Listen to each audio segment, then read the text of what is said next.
Gong Gong in the imperial palace sent a message. He asked whose silver hairpin it was. In a previous life I claimed it. I was titled as the concubine crowned as a consort.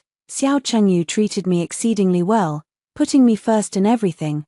We loved each other for 10 years, until after the throne was established. I met my cousin from beyond the frontier who had come.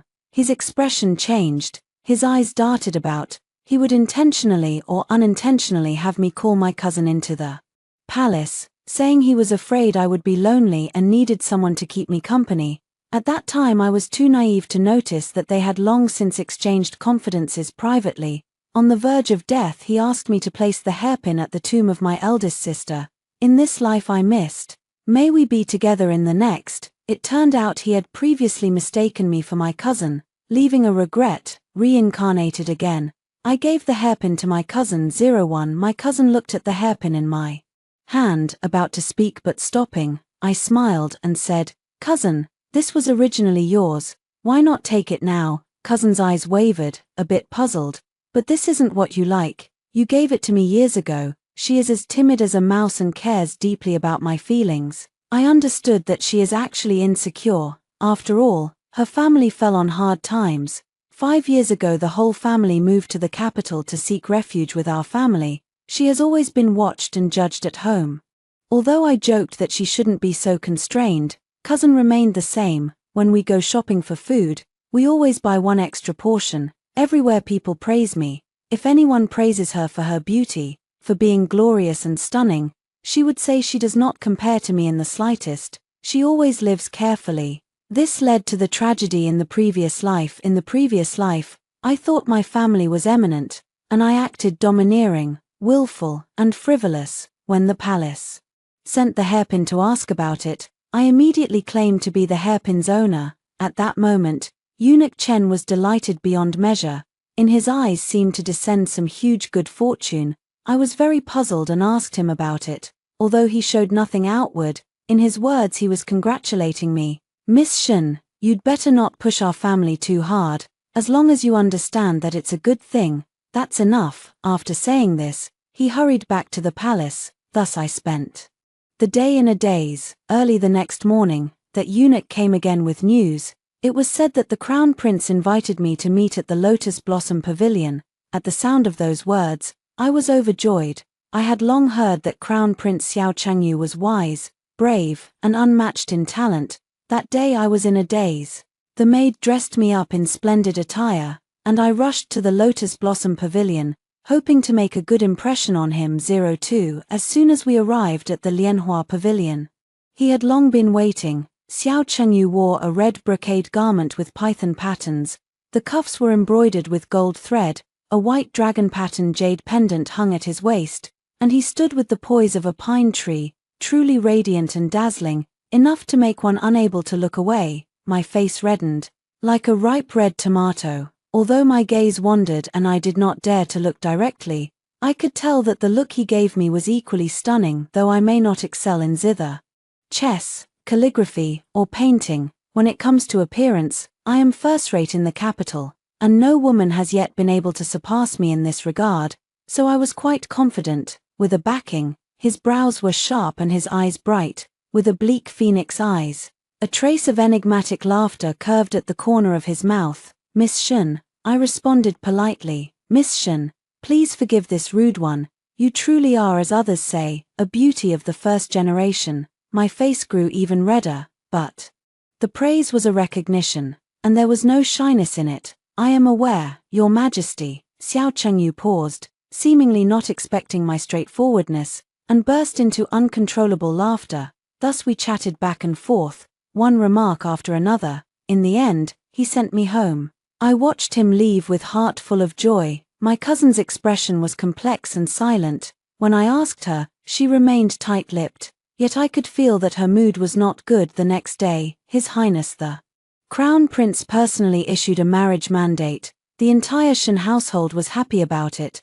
Only my cousin's expression remained grim. At that time, I was naive and thought she merely could not bear to part with me, and I comforted her everywhere. At night, I even moved into her sleeping chamber and spent a few precious moments there. Days passed. Before long, it was time for the wedding. The Shun household was lit with lanterns and festive, the gates crowded with people. Everyone wore smile on their faces, except my cousin, who was gloomy, and when I was taken away by Xiao Chengyu, she cried bitterly and nearly fainted. I was deeply moved. I resolved that henceforth, once I rule the world as empress, I would make her shine endlessly. 03 On the second day after the wedding, my cousin returned from the frontier. She said she missed her homeland and went back to have a look. I didn't think much of it, just assumed she longed for her hometown. Xiao Chengyu treated me very well. He always respected me as an elder sister, loving and faithful, until my cousin came back from the frontier. I was overjoyed. That day I let my cousin come into the palace to accompany me. As the future empress, I wasn't supposed to leave the Eastern Palace at will. We hadn't seen each other for a year. She had become more beautiful, with alluring eyes like silk, and at the outer corner of her eye a peach blossom mole stood out brilliantly. She truly looked like a beauty stepping straight out of a painting. Coincidentally, Xiao Chengyu had not yet gone to court, so I pulled him along to meet my cousin. In that one glance, Xiao Chengyu was stunned. His eyes showed astonishment, disbelief, and fascination. I was so stupid, I didn't see Xiao Chengyu's fascination. I didn't notice my cousin's coquettish shyness. Since that day, Xiao Chengyu grew colder toward me. The times I entered my sleeping palace gradually decreased. Sometimes I could go for a whole week without his presence. When he did come, it was usually when my cousin came to see me. Almost every time Xiao Chengyu was there, I suspected that the two of them were involved. Privately, I had people tell my cousin, yet nothing improper was found between them. Half a year later, my cousin casually found and married someone in a hurry. I advised her not to settle for less, to find the person she truly loved, or she would regret it for life. Her face darkened, her voice hoarse, and she said somewhat regretfully, "He has already married. So what? I am the empress-to-be. I can help you take charge of it." My gaze was firm, not allowing refusal. She merely smiled faintly and didn't speak again. On the day my cousin married, Xiao Chengyu was missing. Everyone in the Eastern Palace was looking for him. When he was finally found, he was drunk as a lord and unconscious. 04. 3 years after our marriage, I failed to bear a child. The empress and the court ministers grew increasingly dissatisfied, even submitting memorials demanding that my position as the crown prince's consort be revoked. My entire family was anxious and distressed, repeatedly urging me to take action. Yet every time I exhausted every means to coax him into bed, Xiao Chengyu would falter at the critical moment. After a while, I grew tired of it. I discussed it with him many times, but all I received in return was an icy stare, a look I still remember to this day. It was as if he wished to tear me apart, and I was terrified. After that incident, I never forced him again. As time passed, I slowly let it go. 3 years later, my cousin fell into a melancholy state and took to her bed. Not long after, she passed away. I wept bitterly, my heart torn apart. Xiao Chengyu watched me coldly and suddenly smiled. That smile was terrifying, enough to make one's hair stand on end. After my cousin's death, Xiao Chengyu devoted all his attention to state affairs, working day and night. A year later, exhausted from overwork, he collapsed at his desk. His body and mind were worn out, and the imperial physicians were helpless, grief-stricken. I cried until my eyes were red and my vision blurred, so much so that I could no longer see his face clearly. As he lay dying, he asked me to bring a handkerchief to my elder sister's grave. "Missed in this life, may we stay together in the next." Only then did I realize he had mistaken me for my sister all along, leaving him with lingering regret. My cousin's death had become his obsession, forever etched into his bones, impossible to erase. Since in the past life my actions had led to the separation of two lovers, in this life I decided to do a good deed and help them unite. Seeing my cousin hesitating, I stepped forward and showed the hairpin to Eunuch Chen. "Eunuch Chen, this hairpin was given to my cousin by her mother. She has worn it since childhood and never taken it off. How is it in your hand?" The joy in Eunuch Chen's eyes was unmistakable. His Royal Highness the Crown Prince found it by chance a few days ago during the Lantern Festival and has been searching for its owner. I was just asking the Shen family. I feigned sudden understanding. So that's it. Then you should hurry back and tell His Highness that the owner has been found. Yes, yes, I'll go at once. Without even tidying his sleeves, Eunuch Chen rushed back to deliver the good news and claim credit. My cousin tugged at my sleeve, confused. Nianchu, did you know all along that the Crown Prince was looking for the owner of the hairpin? I looked completely innocent. How could I? I don't have that kind of foresight. I just spoke the truth. But a few days ago, you were the one who had the hairpin. Never mind that. Just wait for the good news. My cousin nodded. 05 The next morning, old Master Chen came again. He arranged for a meeting with cousin Lian Huating. Indeed, it was the same as in a previous life.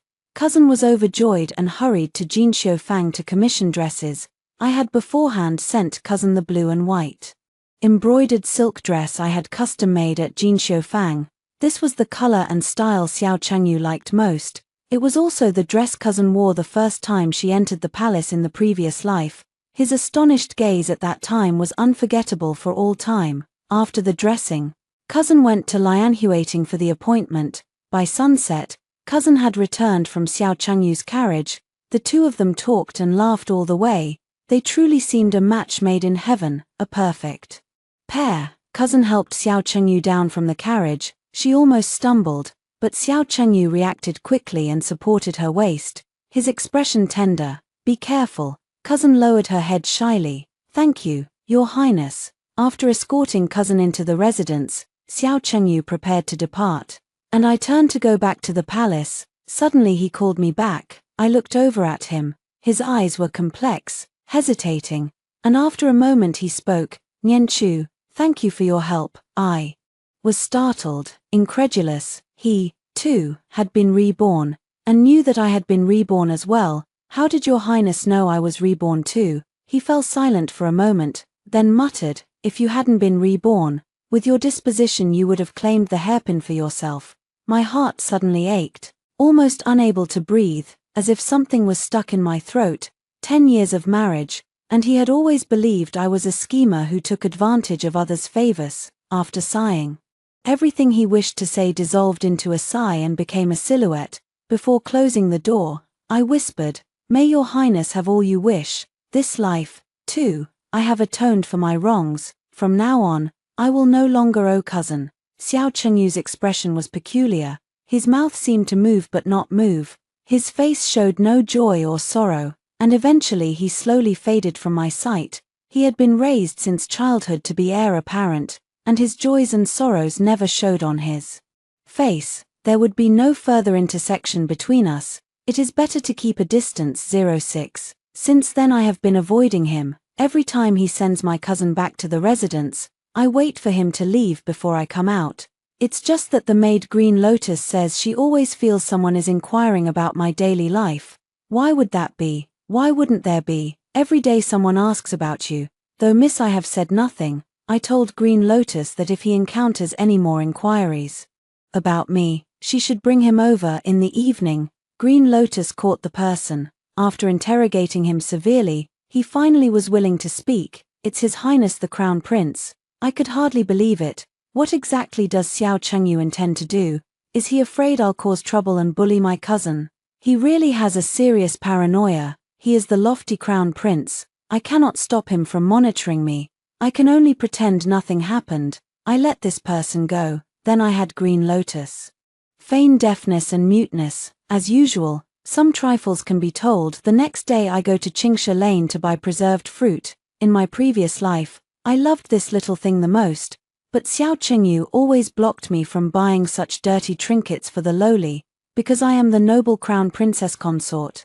After a long time, I forgot what it tasted like. I pluck a small piece, put it in my mouth, and chew slowly. The familiar taste lingers in my throat. I can't help sighing that such human delicacies cannot be eaten by Xiao Chengyu.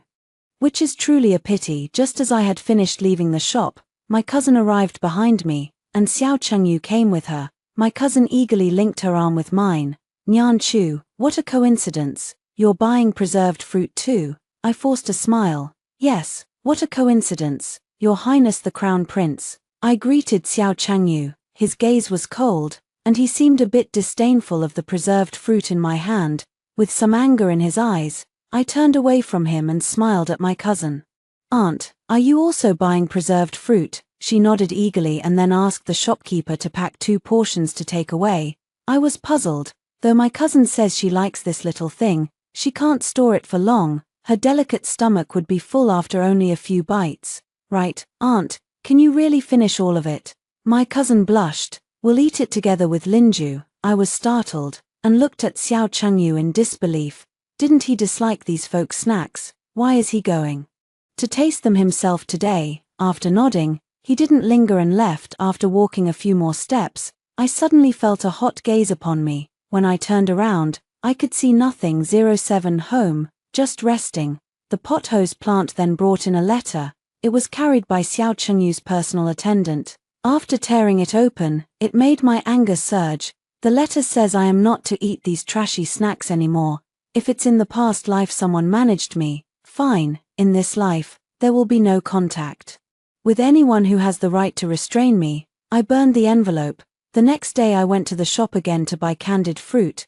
When they forbid me to eat, I still happily ate it myself, truly shameless. Looking at the candied fruit in my hand, I was in a great mood. I walked while eating. Suddenly a petty thug blocked my path. He had a face full of pimples, narrowed eyes, a lecherous look. "Beautiful. Where are you going? Do you want brother to accompany you?" I frowned, clearly disgusted. "Get lost, or I'll have someone deal with you." The thug didn't move. "Then you can call someone. I love listening to you yell." He stepped closer.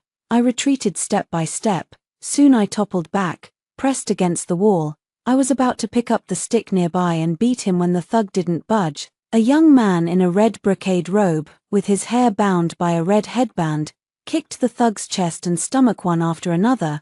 The thug groaned in pain, begging for mercy, just as he was about to be let go. I blocked the path. Then one blow struck the thug's head, blood spurting, dribbling from his nose to the ground, and he fainted in pain. The red-robed young man stood there, stunned. "The one being bullied is me. I haven't said to leave yet, and you dare to leave." He tossed the stick aside, dusted the sleeves, and thanked me. It was then that I could see the man's appearance clearly. A pair of bright phoenix eyes narrow and long, sword-like brows and starry gaze, a tall figure, broad shoulders and slim waist, noble and imposing. I recognized him. He was the unrivaled prodigy of the capital, the newly crowned top scholar, Lu Yangan 08. Remembering a past life, his ending was tragic. After beating the second prince in polo, he was arbitrarily captured on charges of treason, then killed by dismemberment, leaving no remains. It seems the polo match is in a few days. As the saying goes, saving a life is like building a 7-story pagoda. Moreover, he saved my life. I wore the serious expression and spoke coldly to him. If the top scholar still wants to preserve his life, he should not go to the polo match in a few days. He was startled, incredulous, his voice rising. "How do you know I will participate in the polo match in a few days? And you know me?" I cornered my lips and smiled. The new top scholar traveling to the capital, who doesn't want to witness the brilliance of a great talent. Besides, Lord Lu, do you not know me, if I'm not mistaken? Though his voice was low just now and hard to hear what he said, I was nearby. I clearly heard him say, "Miss Shen, are you all right?" Lu Yangan looked down and smiled. After thanks, he rode away. A few days later, Lu Yangan indeed did not go to the polo match. He withdrew after injuring himself severely from a fall a few days earlier. At the polo match, the one who defeated the second prince turned out to be Lu Yangan's sworn enemy, Zhong Heng. He won the match and taunted the second prince to his face. The second prince clenched his teeth in anger and threw whatever was nearby. This person even specially wrote a letter mocking Lu Yangan for not attending the polo match and missing the show. Lu Yangan did not hold a grudge. He sent people to Zhong Heng's residence to express thanks. As a result, Zhong Heng hadn't enjoyed his few days of glory before morning arrived, and was found drowned in his own pool. The officials casually declared it an accidental drowning, and the matter was settled. People in the capital all saw it as clearly as a mirror, yet no one dared to speak out. 09 Lu Yangan came specifically to thank her. He looked at me with a puzzled expression. "Miss Shen, How did you know about this in advance? I picked up my teacup, took a sip, and frowned slightly because the tea was too hot. His lashes fluttered, a hint of panic in his expression, and he quickly took the cup from my hand, his eyes filled with concern. Are you all right, Miss Shen? I shook my head. After composing myself, I told him everything. As for how I know this, it actually came from a dream I had a few days ago. He was astonished. I dreamed that you beat the second prince in a polo match. He harbored a grudge, framed you for treason, and in the end, you were torn apart by horses, left without even a complete corpse. Lu Yang'an's eyes showed a flicker of fear, and it took him a moment to recover after a cup of tea. As I saw him out of the residence, we happened to run into Xiao Changyu, who was escorting my cousin home. Seeing Lu Yang'an and me come out together, Xiao Changyu's smile froze, his gaze grew complicated, and his tone carried a hint of accusation. Why is the top scholar at the Shun residence? Do you have nothing better to do? His voice was cold, and the temperature around him seemed to drop. Lu Yang'an remained gentle and unhurried. I came merely to thank Miss Shun for saving me, to be a man who repays kindness. Xiao Changyu raised an eyebrow, a hint of mockery in his expression. Oh, Miss Shun can save the all-powerful, highly accomplished top scholar. I rolled my eyes and replied with a trace of displeasure. Your Highness the Crown Prince. As it happens, I did. Xiao Chengyu's pupils contracted slightly. His expression showed a flash of surprise, as if he hadn't expected me to talk back. Then that surprise turned to anger. When he looked at Lu Yang'an, it was as if he wanted to tear him apart. I quickly sent Lu Yang'an off. Xiao Changyu escorted my cousin inside. Before leaving, his face was dark, and his voice was icy. Since when did you become so reckless, conducting secret liaisons before even being betrothed?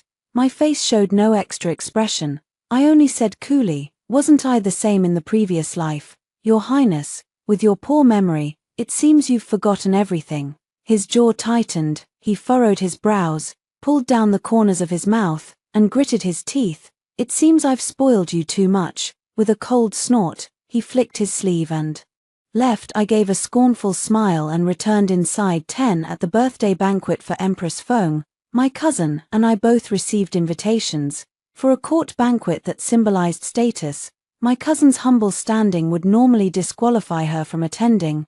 That she was able to show up today meant Xiao Changyu had gone to considerable lengths. Upon entering, my cousin shyly took a seat beside him. I casually found an inconspicuous corner to sit in. As I raised my glass and took a sip, I kept feeling a pair of eyes watching me. A chill ran down my spine. Lu Yang'an had also joined the feast, seated right in front of me. He didn't make a point to greet me, and I treated him as a stranger. After all, for an unmarried lady, contact with a strange man would lead to accusations of improper intimacy and bringing shame to the family. To avoid giving others ammunition against me, he deliberately kept his distance. Many court officials came to curry favor with him during the banquet. After all, who wouldn't want a brilliant, highly skilled top scholar as a son-in-law? The banquet began. Dancers moved gracefully, their chests partly bared as they swayed in the hall. When the performance ended, Xiao Changyu, abandoning his usual restraint, pulled my cousin by the hand and knelt on the ground. Mother, your son has a request. Empress Feng's expression darkened. Speak. Xiao Changyu gripped her hand tighter. From afar, the bulging veins on the back of his hand were visible. Your son requests that you grant a marriage between me and Shun Rushuang, and make her the crown princess. Empress Feng flew into a rage, hurling her goblet at his forehead. Blood dripped down from the tip of his nose onto the floor. Xiao Changyu lowered his head further, yet still murmured about the marriage. My cousin took out an embroidered handkerchief to cover his wound. He kept pleading for the marriage, unable to bear it any longer. Empress Feng stated plainly, with her status, being crown princess is out of the question. Even a secondary consort would be a stretch. His face turned pale. Everyone was dismissed, and only I remained in the hall. 11 Xiao Changyu remained resolute. After the Empress Dowager Feng issued an edict ordering 30 strokes of cane as punishment, he stood firm, his stubbornness dating back to his previous life. Once determined, he would never compromise. The cane struck repeatedly, yet he offered no plea for mercy. maintaining complete composure. His cousin wept bitterly beside him. After the 20 strokes, he collapsed from exhaustion. Before passing out, he glanced at me, his lips parted slightly, but not a word escaped him, perhaps hoping I would plead with the Empress Dowager for his marriage. "This is his own business," he said. "What does it have to do with me? Why should I get entangled in this mess?" The 30 strokes left him bedridden for half a month, during which his cousin provided round-the-clock care. Ultimately, the Empress Dowager softened her stance, granting her the status of secondary consort. The position of principal consort was out of the question. This was the maximum concession possible. That night, my sister found me. Later, the Empress Dowager issued an order. To marry the Crown Prince would require her to settle for secondary consort status, a complete compromise. My cousin agreed readily, but feared the Crown Prince's influence might exploit her in the future. For a comfortable life ahead, she wanted me married to the Crown Prince as principal consort. "I can't believe this," I said, taking a deep breath to suppress my anger. "What does His Highness the Crown Prince intend?" My cousin spoke hesitantly, her eyes wandering absent-mindedly. "That's what I meant." It was clear now. I breathed a sigh of relief, provided he remained unaware. But what followed left me utterly astonished. Lin Ju agreed as well. My pupils trembled, my lips parted slightly, and I couldn't close them for a long time. Once I came to my senses, I firmly refused. My cousin glanced at me with a complex expression before finally sighing. Yet once Lin Ju made up his mind, no one could stop him. The words sent a chill down my spine. After calming myself, I kept reassuring myself, it's not too late. As long as I marry him before Xiao Chengyu proposes, there's nothing he can do to me. Xiao Chengyu's actions this time were truly perplexing. Since they had grown weary of each other, why hadn't they let go? What was the point of entangling their fates across 2 lifetimes? 12. The most suitable candidate now is Lu Yangan. I asked him to meet at Fengfei Pavilion outside the city. Today he dressed extraordinarily dazzlingly. Beyond the scarlet brocade robe there was also a thin layer of gauze, which was frankly a bit flashy. After I spoke my thoughts, his pupils contracted slightly, and a hint of surprise mixed into his expression. My knuckles subconsciously curled, a touch of nervousness. After all, I was the first to proactively propose a marriage discussion in ancient and modern times, but the situation was truly tense. He was the only person I could think of. The air froze instantly, silent as a tomb, as if a needle could be heard dropping. Lu Yangan confirmed again. "Miss Shen, are you serious?" I nodded. Unwavering, a ripple appeared in Lu Yangan's eyes, no longer the usual calm. His face flushed. He was so nervous he didn't know where to put his hands. Stammering, "Why choose me?" I smiled. "In all of Beijing I only trust you." His breath suddenly grew light, his thoughts in confusion for a moment. "All right, I'll agree to you." My previously tensed heart finally settled. To give him no room for doubt, I explained, "Master Lu, rest assured, we are merely husband and wife in name. Once we get through this crisis, you can divorce me to take another wife." He paused, his face showing a trace of pain, his voice hoarse. "What if I say once I marry you I won't let go? Will Miss Shun retreat?" I couldn't believe it. Then, after calming down, I replied lightly, "If it's decided, there will be no turning back." Lu Yangan breathed a sigh of relief, then smiled and escorted me back to the mansion. The next day he came to propose again, although his family is not a century-old prestigious house. His grandfather is the richest in Yangzhou, wealth beyond compare, dozens of carriages lined up at the gate, wedding gifts being moved into the mansion box by box, gold and silver, silk and jade piled up like a mountain. I had only known before that his family was not lacking money, but I hadn't expected wealth to flow like the sea. 13. A few days later was the flower festival. It was the day when the noble ladies of the capital vied with each other in elegance and beauty. To prevent Xiao Chengyu from pestering me, I avoided the bustling places and casually found a pavilion to enjoy some tea. Though I did not go near the event, I still became the center of attention. It turned out that Xiao Chengyu had publicly announced in front of the aristocratic families that he would marry me as the crown princess, with my cousin as the secondary consort. The empress was very pleased with this. After all, My family's background and influence could secure his position as heir apparent as steady as Mount Tai. In my previous life, he nearly had his status as crown prince revoked several times, and each time it was my father who stepped in to dissuade the emperor. That was why, after he ascended the throne, he grew increasingly indulgent toward me. Taking advantage of his favor, I frequently stopped him from selecting concubines, which ultimately led to his lack of heirs. Many court officials were displeased but dared not voice their grievances for fear of offending my father. Throughout the capital, I was considered the best candidate for crown princess, someone with a strong background who would not harm the one he truly loved. It killed two birds with one stone, but having experienced all the trials of my previous life, how could I possibly fall into the same trap again? I stepped forward, kowtowed to Xiao Chengyu, and spoke in a resounding, powerful voice. Your servant refuses to marry the crown prince. Xiao Chengyu's eyes widened in disbelief, his breathing heavy. What did you say? I raised my voice even higher. I fear I am unworthy of the crown prince. The empress grew somewhat angry, pointing at me in a threatening tone.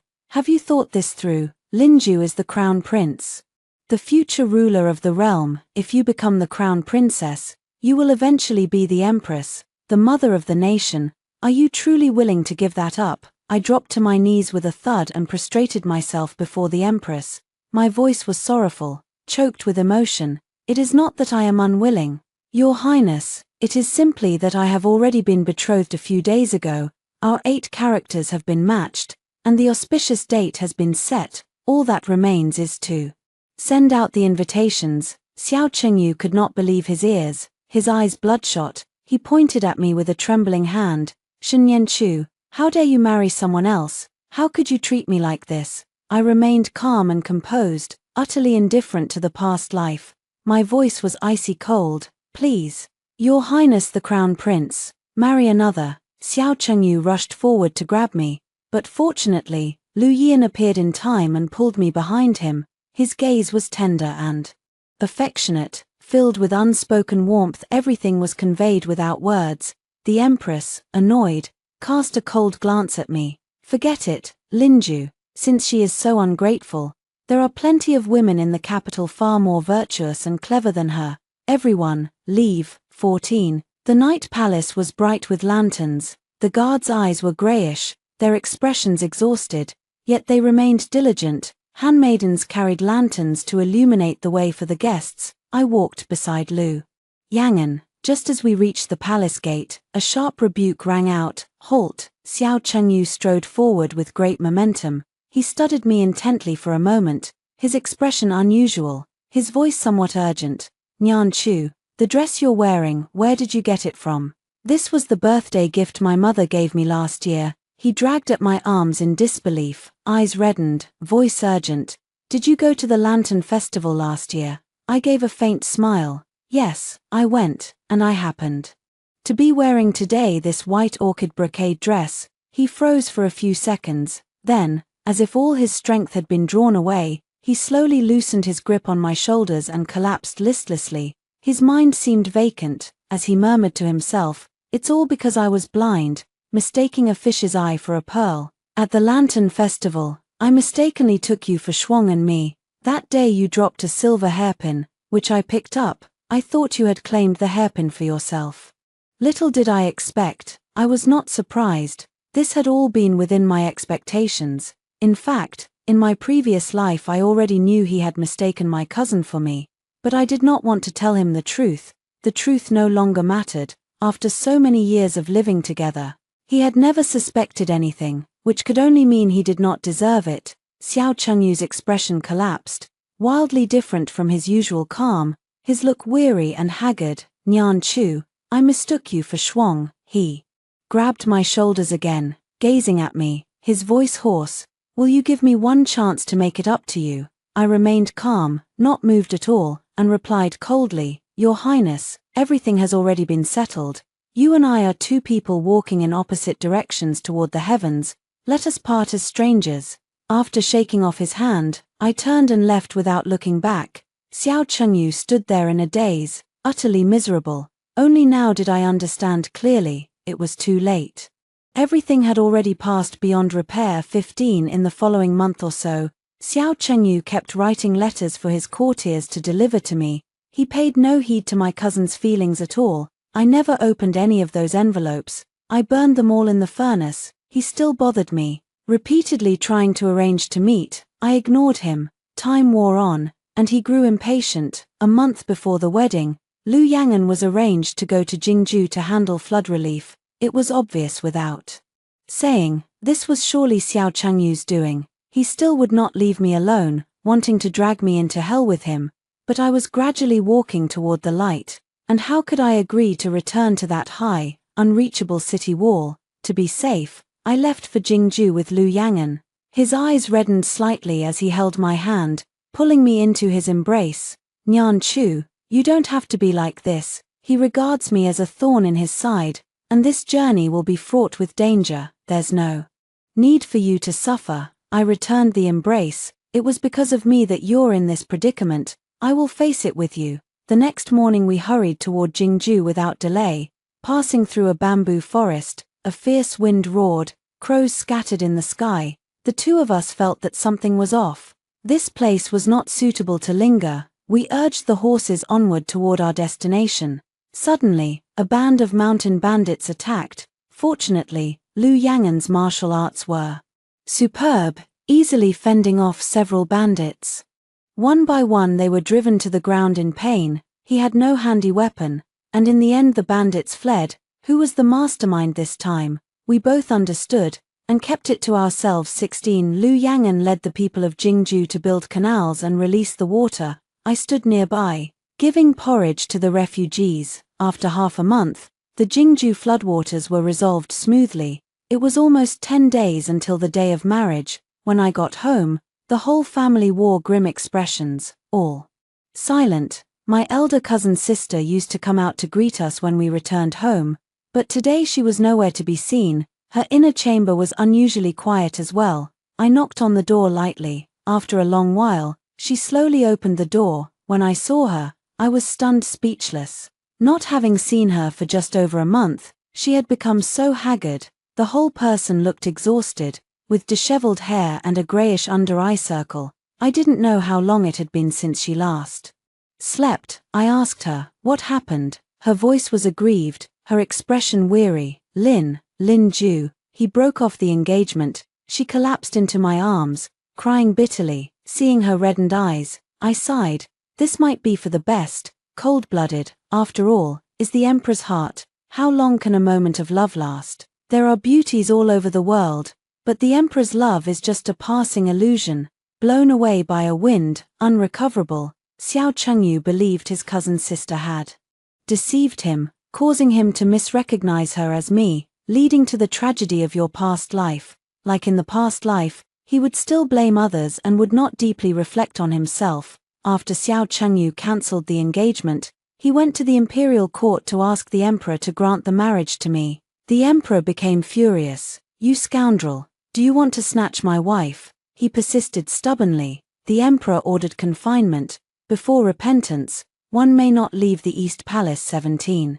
My elder cousin's sister quickly recovered from the heartache. She never really liked Xiao Chengyu that much to begin with. She was only tempted by his power and status. It was the same in the past life, and in this life as well. This time, she finally woke up. In the end, she left the capital and returned to the borderlands. That place was full of yellow sands and howling wolves, yet it was the homeland that nurtured her. The borderlands would be her final home. Half a month later, the marriage date with Lu Yang'an approached. The capital was bustling with ladies in red, a grand display. The Lu residence was crowded with guests. At night, he lifted my red veil and gently kissed my lips. After one kiss, he tried to move forward again. I reached out and pressed against his chest, looking at the desire on his face, yet the awkwardness of not being able to vent it. I laughed. He dissatisfiedly pinched my chin, his voice low and hoarse. Madam, what does this mean? I smiled and said, has the champion already fallen for me long ago? Before he came in, I searched the room and found behind the screen a portrait of a woman. The painting was of me, a year ago, wearing a white orchid embroidered brocade dress.